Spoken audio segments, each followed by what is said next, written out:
So this is my third Kickstarter campaign. My first two were for role-playing games, Amethyst, which was my first one, which was done in 2014, and then Ultramodern 5, which just finished up this year of 2020, which was launched in 2019. And I wanted my next game, my next project to be a board game, because I have about 300 board games in my collection, which I've been told is kind of unhealthy. And I wanted to try to tackle this type of format just because I thought it would be more interesting. And it just kind of came to me. I just had an idea that, my wife and I, we hit up wineries. You hit up wineries as well. And why not combine these two elements, gaming and wine? And there are wine-themed games out there, but every single wine-themed game, to my knowledge, have always been about running a winery, about cultivating wine or picking grapes or what have you. And we don't have any games that deal with wine tourism. And that's when the idea came about trying to make a game about tourism. And obviously, the idea is center it in a location that we know. See, I think that this is going to be absolutely massive. Like when we first spoke about it, I was just super excited because it merges so many things that we love, right? Like obviously, I mean, like you're huge in games. I love wine.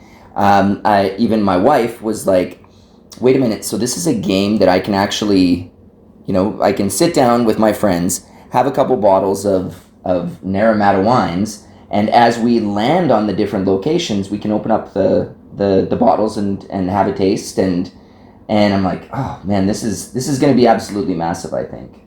It's super, super exciting. Yeah, well, when it came to the origin of the idea, you've done wine tours. Mm-hmm. I've done wine tours. We've both done wine tours in and around BC, and BC is very, very unique. It's not like some other regions where it's a big open square space. For the Okanagan, it's very much almost like a singular road, traveling from south to north. And for us, how many wineries have you been to in one day? Jeez, I don't know. It's hard to say. I mean, like we did for Candace's 40th, we did 50 wineries, but that was spaced out over probably about a week. Yeah. My record is 60 wineries in 8 days. And in Naramata, we hit 16 wineries in one day, which I do believe you cannot do because it's unhealthy and you shouldn't do 16 wineries. But you can visit, I'd say about 8 or 9 wineries per day in the game. And I think that's a healthy amount. And the only other thing for me is all the other things, the distilleries, the cheese. I love cheese. I love meat. I love charcuterie. Naramata is fantastic for that because unlike any other region in the Okanagan, Naramata is exclusively associated with wine. I just think that there's so much personality on the bench.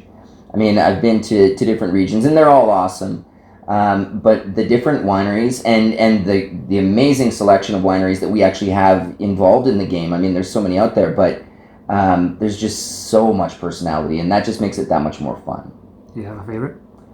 I can't say that I have a favorite. I love them all equally in different ways. Do you have a favorite varietal? I love them all the same in different ways.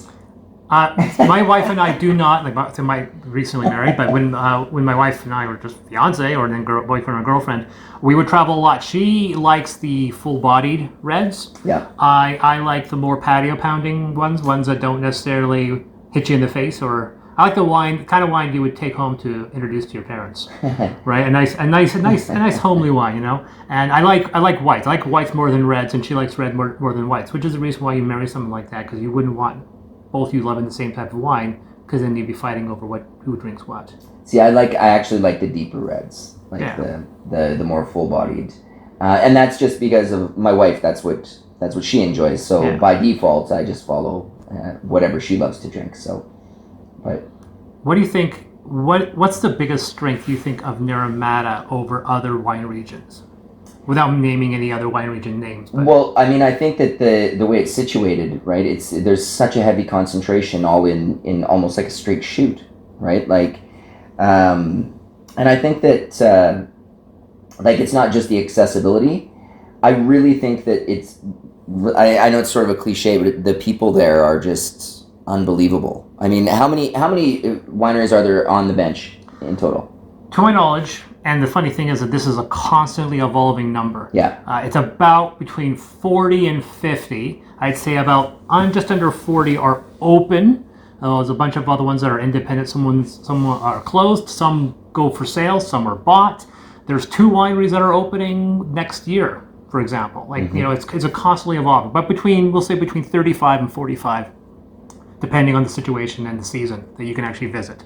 So to me, like part of the allure of wineries, but the bench in particular is it's almost like you're collecting trading cards, right? Yeah. Like each one of those labels, those families, there's a story for every one, and that's to me actually my most favorite thing about visiting wineries. I mean, obviously the wine is the most amazing thing, but I love the story, right? And I think that there's a lot of stories on this board.